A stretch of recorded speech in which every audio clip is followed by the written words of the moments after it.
boiling nicely. It's bold and it's getting bolder. Bold. Yeah. Now here, making of a scandal. It is about family affair. A trove of payroll records, WhatsApp exchanges, and bank documents suggest a teachers' welfare scheme financed by members' monthly deductions has been captured by a network of relatives and associates.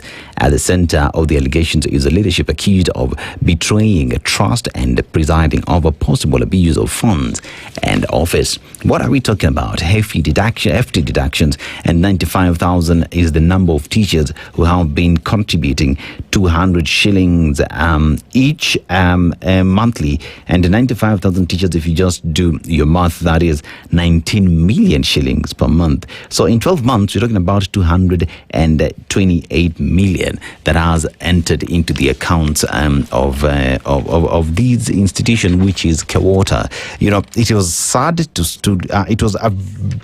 to watch that, but it was a job well done by one Lennox Sengre. Lennox, that one, hats off, man. But this exposes the rot that we see across board. If it's in the education sector, you know, it is sad that teachers are not paid. Are not paid well, you know, one would say that. You look at the government capitation not getting to schools on time. And even when teachers decide to save up on something to help them in the future, you again find individuals who are taking advantage of that and still stealing from the very same teachers. Very unfortunate, and especially when it comes to a welfare scheme, a space where, as a civil servant or any individual, you get into a circle or whatever scheme, a welfare plan, to be able to undertake certain safeguards, to be sure about things that, concern you, whether it's about health, whether it's about the future, and then suddenly nothing just works. It turns out to be a scandal. It is sad. Sometimes, because I also belong to a welfare scheme, and I am an official, a secretary of one such, the kind of, accountability that we go through sometimes as officials, leaves me wondering why a very big, strong institution like this, the Kenya Women Teachers Association, Kewota, really cannot be able to undertake clear accountability modalities. And as you rightfully read from the, from the front, you're talking about allegations, and at the center of this is a leadership accused of betraying trust. So people trust you with as little or as much as 200 shillings. And they expect that every month when we contribute this, when we ask for it, either in terms of a loan or in terms of, healthcare mechanism. Or investment. Or an investment, we will be able to get answers, Dennis. And then suddenly it turns out to be a scandal. Very sad. Arrest. And we go to page 2 as well. Here we talk about what we eat, and seed sovereignty and GMO safety debate continue to divide Africa. The GMO controversy divides Africa, with supporters citing improved yields and climate resilience.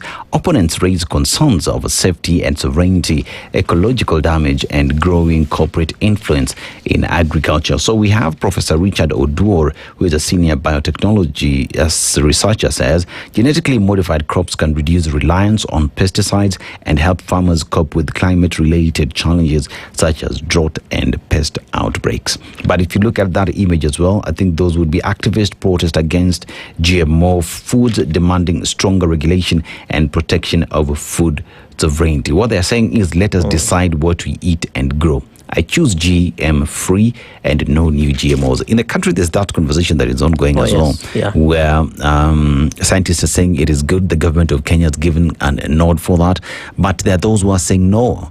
We were never intended to consume GMOs in the first place, you know, in terms of how the world has been created, how these foods were created. We were never really supposed to consume GMOs. So it is who is pushing what and why. And really speaks about the place of research, in my view. And Kenya has very strong, agricultural research institutions. What is their say about this, and what is the safe space? What are the safeguards around food, and particularly things that people consume into their bodies, against the rising cases of conversations on rising cases of cancer, and how families are going through lots of challenges to be able to take care of their kin. So it's a space for us to, as a country, really, again, exercise leadership and ensure that our research institutions are doing the right thing. And even the space of awareness creation, engage farmers, engage citizens. Let's have as many conversations as is possible. I agree with you. And the Kakamega Governor Fernandez Barras has condemned the goon politics, urges tolerance after burial chaos. That was a sad again to see in a burial individuals coming in to just scatter everything in the name of politics. Mheshimiwa wetu amekuja. That was insanity.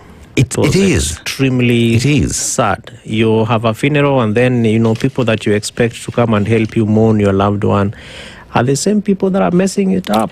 Tell you what, I remember when my brother Ben, may he rest in peace, passed on, in that burial ceremony, categorically said no to politics. If you're here to mourn with us, come sit and be part of the people who are mourning. But you're here because of politics, I'm sorry. Go hire a ground in Migori and do your thing there. But here, no. Here we don't condone politics. And it went well.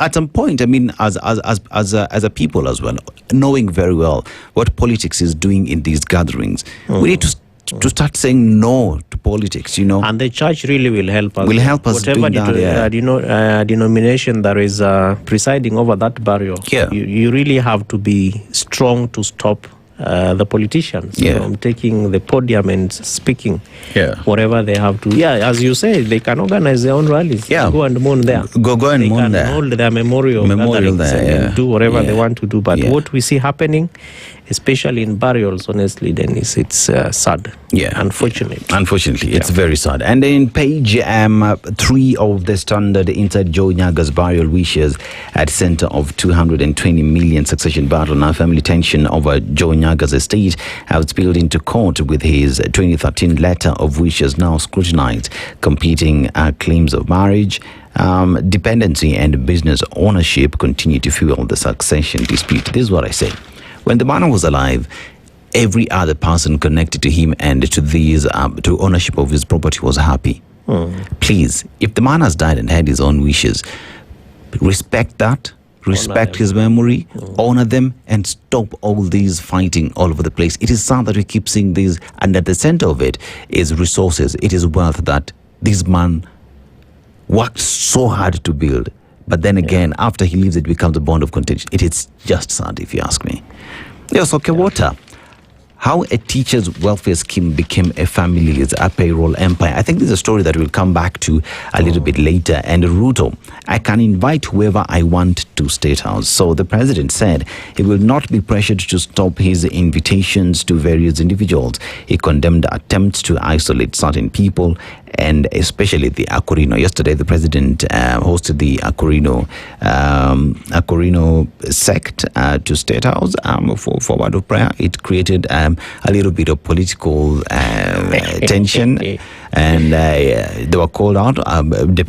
Former Deputy President Rigathi Gachagua had an issue with that as well, saying that those who went there to represent their stomachs and not to represent the people from the mountain. Waende kivyao. And I'm like, okay, that's your opinion.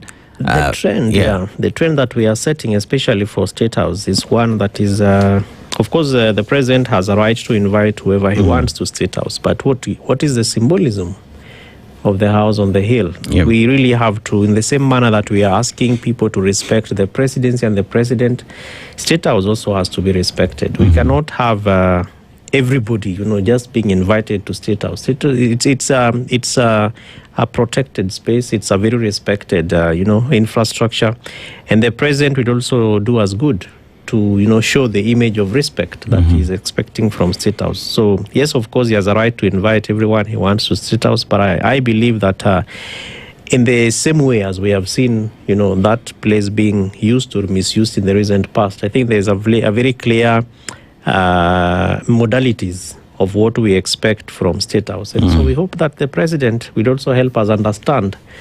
what State House means. And really the symbolism, even as you invite people there, what are the kind of activities that happen there? What are the kind of narratives that you are speaking? Because it's one thing to invite people, but it's another thing to invite people to want to divide people and how people perceive the conversations that are going on there.